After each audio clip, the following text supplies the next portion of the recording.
Hello and welcome to Dorki TV channel. I will go over my first impressions of Outer Worlds in this video. I will do my best to avoid any major spoilers. Thus far I have played Outer Worlds for a bit over 9 hours, so this is most definitely not a full-on review. For example, I cannot really say much about the quality of the story yet, as I have only completed the starting area so far. But let me clarify one thing before I get into more detail on what I like and dislike about Outer Worlds. I did not buy the game on Epic Games Store. I am in fact playing it through Xbox Game Pass for PC. With that little clarification out of the way, let's dive into my first impressions of the game. I am going to start with my opinion on the graphics and sound design before I move on to other stuff. Outer Worlds looks nice. Mind you, it does not look amazing like some people say.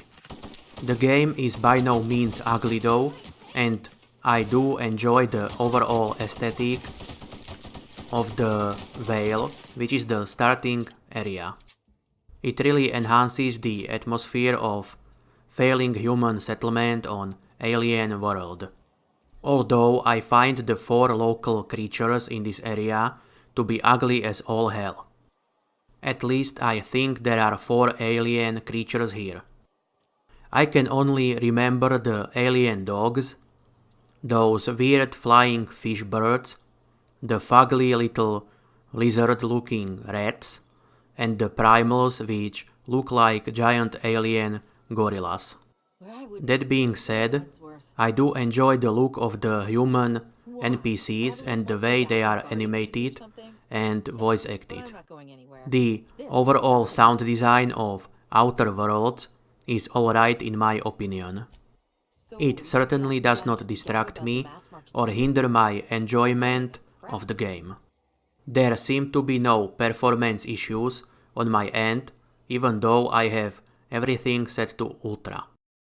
My computer is not a top-of-the-line gaming machine.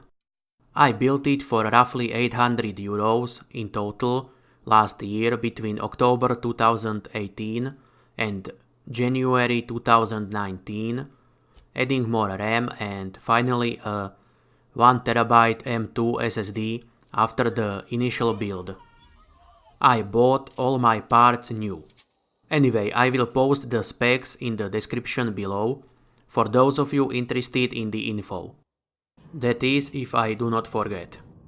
I really enjoyed the atmosphere of the starting area, and hopefully that will continue in other locations once I move on after I finish this video. There is a great mix of parody and criticism of corporations in the Spacer's Choice Corporation and the way they are running the Edgewater settlement and the whole area of the Vale. I found the dialogues with most NPCs as well as posts in terminals and written notes to be very funny. Although a lot of the stuff is both hilarious and saddening at the same time. I genuinely felt sorry for many of the characters I talked to or read about. It saddened me how they were warped by the society they grew up in, the corporate propaganda, as well as the conditions under which they had to and still have to live. However, this underlying tragedy of it all has not ruined my experience with the game. Neither did it ruin the humor for me. In fact, it has enhanced my overall enjoyment of the game. Although, please keep in mind that I am only talking about the starting area here. I have no clue what the rest of the game is like just yet. Character creation is fun, but should not really impact the game too much, especially if you go for an all-rounder character. The gameplay is good. Combat is fun for me, although I have seen people complaining online about lackluster combat system. All I can say is that I was having fun, clearing out enemies all over the Vale and looting them. The loot is plentiful on normal difficulty, and enemies did not offer much of a challenge after I leveled up a little and got myself a mix of different weapons to use. There was no shortage of weapons to break down for weapon parts needed to repair the ones I was using. I do find the need to repair my guns and blades damn near after every major encounter with the enemy a bit annoying though. Obviously, I really enjoyed exploring the place, reading all the notes and terminal entries, and looking for the hidden stashes of goodies. There was one thing that really annoyed me on the few occasions I experienced it though. The player can sometimes get stuck on terrain, either while trying to reach some odd place on the map, or more annoyingly, when trying to charge at the enemy with a melee weapon. One instance in particular pissed me off so much, I just stopped using melee weapons altogether. I was fighting the marauders at one of the abandoned settlements. I decided to charge in with my hammer after the initial ranged exchange, only to bounce off of a small terrain incline about a meter in front of the marauder that was my target.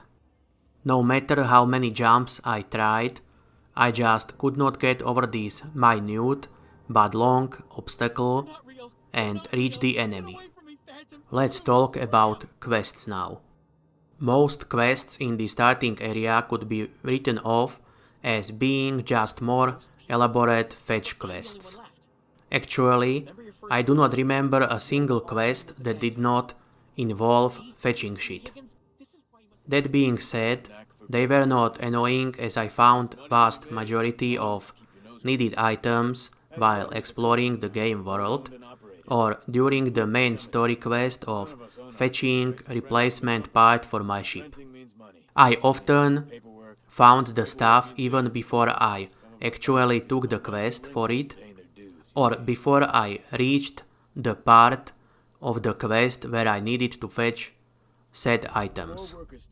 But yeah, I generally found the quests to be rather lackluster in terms of objectives. Although many of them were quite hilarious, thanks to the intermittent interactions with NPCs associated with the quest. As far as bugs go, Outer Worlds seems to be rather bug-free, or at least I have not run into any major bugs. Actually, I have not noticed any actual bugs in my playthrough so far, perhaps with the exception of being unable to get over certain terrain features, namely some fairly small inclines that should not be impassable. I have not experienced any crashes either. That does not mean there are no bugs in the game, of course. I may have just failed to notice some minor bug and gotten lucky that the game has not crashed on me. It is also possible that all the game-breaking bugs are hiding in locations I have not visited yet. However, Outer Worlds seems to be a well-polished game so far. To conclude, Outer Worlds is not the perfect game some people herald it to be. However, I find it to be quite an enjoyable RPG with mostly funny quests, dialogues, and gameplay, as well as the game world, which is an over-the-top parody of corporations, their propaganda, and the way they do things. Though it is somewhat horrifying how many of these practices are spot on with what the real-world corporations and big companies are doing in our reality once you strip off the humor added into the in-game situations. Anyway, thank you for watching. Let me know your thoughts about the Outer Worlds in comments below. If you enjoyed this video, please hit that like button and subscribe to the channel. Thank you.